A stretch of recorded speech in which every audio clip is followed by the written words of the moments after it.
Hey Saeed, congratulations. Could you tell us a little bit about yourself? So I am a Chicago-born native, and I think I just got sick of one too many winters. So I went to undergrad at Chapman University in Orange County. Yes. On that, Shout out to all the Fowler graduates this July. good luck to them on the upcoming bar exam. Very nice people. And I studied econ at Chapman, and then I tanked my GPA because of it, but I also minored in Japanese. But well worth it. It's just a very interesting thing, and I would say it really challenged me and it's unique. So a lot of people always bring that up in an interview or whatever. Oh my God, you speak. And then do you learn about the culture as well? We do. So you get really into the whole Japanese everything. We got into the culture a lot. What I appreciate is our teachers weren't just lazing the Japanese. These guys are messed up. It's during a certain period in history. I'll always mention my daughter a lot, but she's really into this volleyball anime now called Haikyuu. Oh, my wife's really into it. Haikyuu. She can't stop watching it or talking about it. Does your wife play volleyball too? It's totally off topic, but I think she specifically only plays beach volleyball. very cool. So this wasn't your first attempt at the bar exam. No, it wasn't. So how did that shape your approach this time? So just for disclosure too, I definitely took it more than twice. Okay. But I would be lying saying that this time around it was not weighing on my head. The exhaustion of it and all the stupid bad thoughts that try to bring you down and all that. So this time it was better. It was the best. Is that what you're saying? My prep was probably the best, but my mental state was not the best. Okay. Just because just the weight of the past attempts got on and all that. And everyone just talks about the February curve, and you're like, why am I wasting my time doing this? But I just fell into habit and routine and just kept trucking through. That's great. And you did it. You persevered and you committed and you did it. No, We'll talk about your next step, which you've told me. I don't know if you want to share what you're planning to do this July. I will be taking the California bar this July. We could maybe do an update a little later when you do pass it, which I'm sure you will see. What was your lowest point in bar prep? And at any point, did you feel giving up? Oh, 100%. I'd say this last time around, it was not just giving up, wondering if should I even practice law? Did I waste 3 years of my life getting this degree and everything? And living in Chicago and having one of the worst winters in history definitely didn't help. There was multiple weeks where it was just below zero and with no sunlight. So that very much compounded stuff. Yeah, I would say this was probably mentally one of the more difficult ones. And sometimes we go on Reddit too, there's just more people freaking out and being anxious about it. So that doesn't help. And mathematically speaking, February may be harder, but the only thing you can control is how you perform in the exam and the prep you do. I think that's all you can do at the end of the day. And that's what you should invest your time in, not worrying about how the curve is going to be and all that stuff, because we have no effect on it. And did you ever seriously think I'm going to stop trying? And For the UBE, absolutely. I've always wanted to practice in California. okay. So did you think I'm going to just stop the UB and just go straight to California? That was the plan for this July. Really? No matter what? Okay. Yeah, and I didn't check my scores for longer than I should have. And then I Okay. thought I passed it. Oh, that's nice. Very nice. Let's see. So what strategies this time and resources made the biggest difference? And what changed between your attempts? I could lead you in a little bit. I tried a writing tutor for July 2025, but it just wasn't working out for me and all that stuff. So I just preferred your method. It was because I feel you just taught us how to take the exam as well, not just focus on, oh, if you know the law, then you do it. Because there's going to be times where there's going to be something you didn't study for, and it's making the best out of a shitty situation. There's a certain way to feel your way around the facts and where it reminds you of what the rule is. So that's good. That helped you out. And then the MBEs. Just a bit for full disclosure too, this past July, my MBE score actually went down despite doing more questions. And I think that was because I sped through the questions and I was more memorizing the answers rather than why they're right. And so I think that's one thing. And that's what I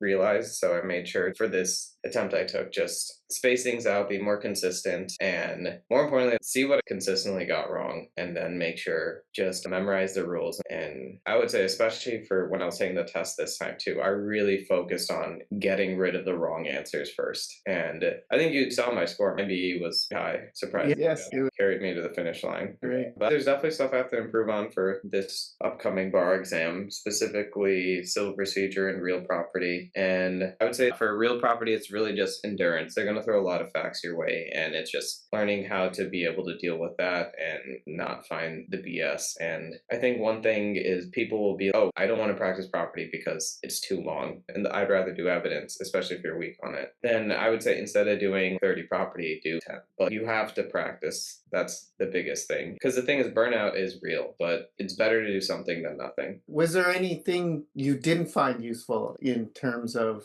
bar prep? That's a little negative, but I think that's really because sometimes, to be honest, the Themis stuff and Barbary, it does not work for me because the lectures are very long. And sure, if you're trying to get like 390, maybe if you complete all of it, it'll help. But for myself, it just gave me a lot of anxiousness on having to do it. And it just seemed more of a volume approach. Oh, if you keep doing it, you're going to get better. And perhaps there's some truth in that. If you're doing 3 essays a day and then, 60 multiple choice, after a while, you're just going to, I don't know, are you retaining that or are you just focusing on hitting completion for the day? Very much, I would say the most important thing is to focus on quality versus quantity. I agree. And then going a little bit backwards to the MBEs, that difference you said this time in meaningfully, intentionally figuring out that rule that you're missing that gets you to the correct answer. For waiting this time, how was results? I think I was anxious because I'll be honest, I thought I regressed this time because the writing was brutal and the multiple choice. It just felt I got a lot of 50-50 questions, and it's either one whole point or zero. So it's not, oh, you got the second closest answer, so you get a point. So I was just focusing on other things. I think halfway I went through the realization where whatever happens with this result, I still have to sign up for California this summer. I didn't get too stressed about that. And then for my wife's birthday, my dad and I, we road tripped my wife and I's dog from Chicago to Southern California. Oh, wow. So we got to see the US. We did both ways. We went from Route 66, so that's Illinois to Missouri to Oklahoma, parts of Texas, New Mexico, and Arizona, then California. And on the way back, we did the Nevada, Utah, Colorado, and then Nebraska route. And that was waiting for results after the bar exam. The results. I specifically told my dad, you got to get home before the results come out because So you told your dad to floor it, right? To travel a little faster. I'm just kidding. I'm sure your dad paid close attention to the speed limits. I, despite having Google Maps on there, I was the navigator. Okay, good. Do something nice for your wife and also you should have called me up. I should have, but we were only there for a while, but I definitely should have. Next time I'm out there, I definitely will. Yes. The next time I met you, I wanted to have good news. And I think I still was in the best headspace. But now we'll have a reason to hang out and celebrate. And unfortunately, I think going back to that, just going through this experience, you can get negative and very down on yourself. And people can see that. And I think a lot of times people, it's harsh, but they're, I don't want to be around that. Right. You really have to find an outlet for the negativity. And there's the cardio kickboxing. Just beat the shit out of some bag of sand. I genuinely think that's going to be super helpful for you. And they say humans are the only animals where when we have anxious feelings and we're told to keep it in, master emotions, but when a gazelle gets very anxious, they shake it off afterwards. I think people need to start doing that too. There's this mental, physical component to things. It's a TikTok trend. It's either cortisol is high. Low cortisol, high cortisol. So it's really, you got to figure out punching the sandbag will help with the cortisol release. Absolutely. Did you face any negativity or doubt from anybody that you care about that you recall? I think they all were just lock in. And even if I took maybe a moment for myself, and I think because they did see, hey, this exam is hard, but people do pass it. So they're like, maybe he has to study a little harder or a little bit more compared to another person. I think you need downtime at least a couple times during the day. I view the study day as a 7-game series. So you only need 4 games to win. If you get whatever the ratio of 4 out of 7 throughout the day, I think you're good. You don't need to win every single studying or even be perfect studying. You don't need to be perfect to be doing enough. You just, that 4 out of 7 series thing is a very nice analogy, right? To the score, because it is over half.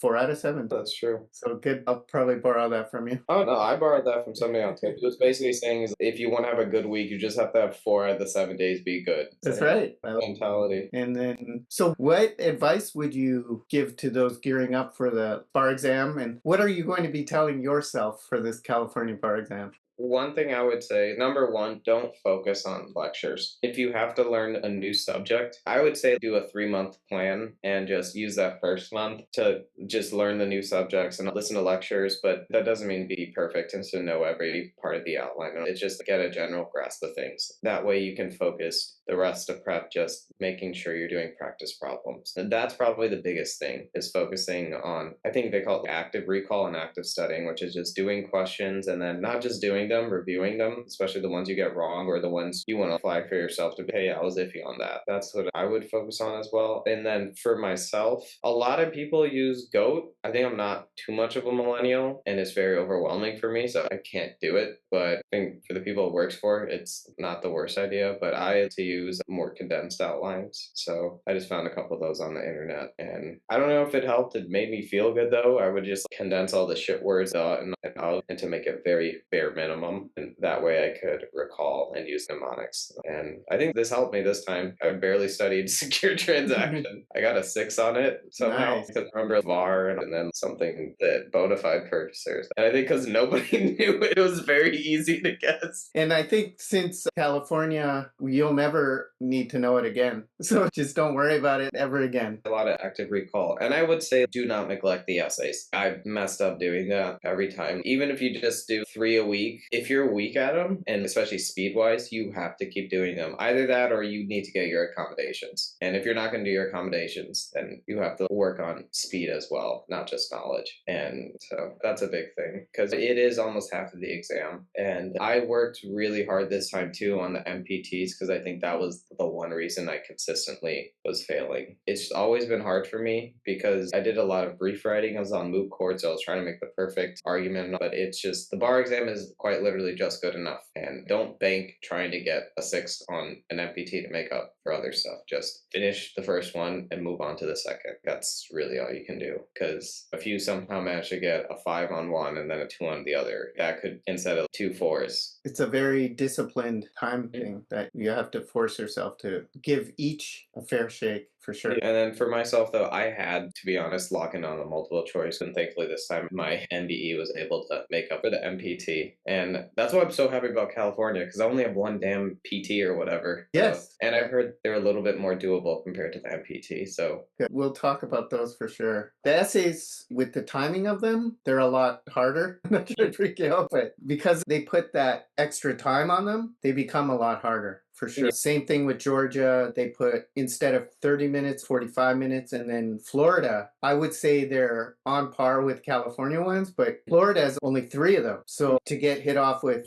5 of them, it's probably why the California bar exam is so notoriously hard. But we'll figure it out and we'll get through it for sure. The MBEs are still relatively fresh on your mind, so we'll do okay. I think bar prep, it's not too much of a mystery, except for the writing, I think. But I think the number one thing is just be consistent. I always have this good line, but so I did sprints a lot in college for track, and it was always hard for me to say what's a marathon, not a sprint, because I hate going fast. But you gotta really just be consistent and do something. Your middle name Speed is not for nothing, right? I'm just kidding. Yeah. But anyways, it is just about being consistent, really. An hour every day and just hit me an essay. If you want to copy most of it, fine, whatever. But Yeah. I'm going to tell you how to get it all, okay? Okay. Because I've already done a couple of essays. I'm going to be honest, this is a weird take, but I think California for me makes more sense. It's definitely work-wise harder, but I think subject matter-wise it's easier for me because they don't tell you, is there a claim for false imprisonment? You have to see if you can figure that out on your own. Oh, with the obscure thing, have you ever heard of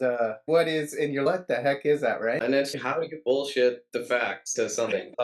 California is just you have to use every fact and then give a reason why the fact works. Right. The UBE grading is very confusing to me. It does not make sense, actually. Is your wife in Chicago with you now? She is. So you guys went out to California over spring break, right? But she was in California? She flew out there. Okay, that's nice. Do you want to say hi to her? If you want. Sarah? Good morning, Sarah. All right. Hi, I've heard so much about you. That's good. And I've always think Sayeed on the app. Honestly, the little ranking that you have, it really triggers his competitiveness and it is, I can't let these other people pass me. Good. He said to you that he was doing his This is a new addition to our family. Oh, cute. You, my Yeah. daughter. to get to it. I would say probably the most important thing for at least somebody of my background. I also went to a psychiatrist and I found out I definitely have always had ADHD and I really struggle with free structure. So law school was doable for me because I had to be in class. And that's why I specifically did my best to not take online classes. So I would say if you do have similar issues to that, you need to find a way to make structure. I got a puppy and I had to take him out to pee and poo and train him. And that sort of structure helped me. I also got lucky because he didn't pee in the house or anything like that. And he was a very easy puppy. But I would say that's definitely one thing that some people might need. For myself, I needed structure and I needed to make sure. And it's hard to keep myself accountable. Whether it's I already paid money to go to the gym, I have to get my studying done before then or something of that nature. Just find some way to give yourself structure. Even if that's working a part-time job that's not legally related, it has low cognitive load, stacking boxes or something that helps you. And then you're just bringing in money as well. You're saying it's a routine of the day. I was thinking you were saying the structure of the writing, but you're saying it's more the routine of the day and classes. That helped me in law school, but with most bar preps, it really is you have to be accountable for yourself. So if you need to find a way to do that, then whether it's just I need to go to the library or something like that, just do it. And I think it's going to help a lot. And the best way to describe it is sometimes too much freedom is very limiting. So they had to film it in very specific ways to hide the shark, and it looks more scary because of that. And that's the same with Alien as well. So sometimes when you have a more limited budget or just limited time, you make the most of it. That was probably the thing that helped me the most this time. What did you do in particular? I had to take care of this guy. Okay. And so it would be I need to get an essay done before I have to take him out to do stuff. Right. And you have to take him out at certain intervals, right? This Absolutely. time, he can't be in the house for this long. He has to go out, right? Exactly. And I think that also helped with my negativity too, having some cute little animal. To be happy about. Exactly. No, I'm going off to work. Okay, bye. Have a good day. Sorry I didn't let you say goodbye to your wife.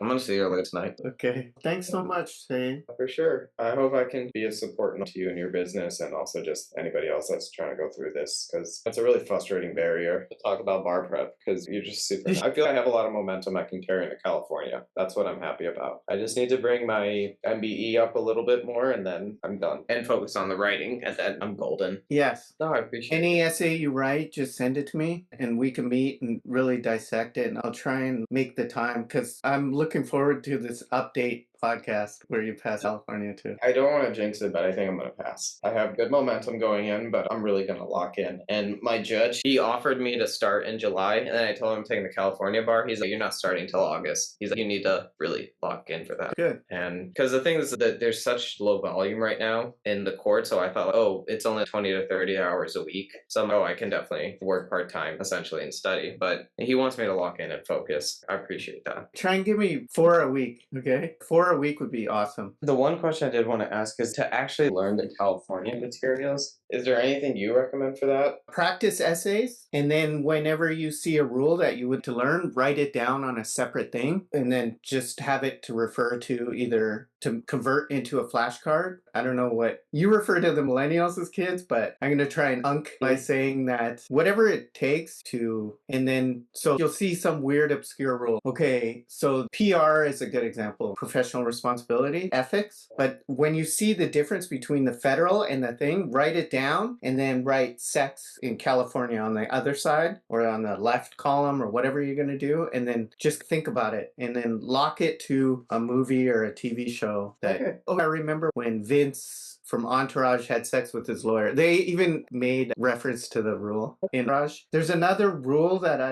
there's this whole thing in policy law that they don't want you to do contingency fees, family law, because you're supposed to settle and get along, right? But in California, if you can make a showing to the court and they use this buzzword, it's called moribund, moribund,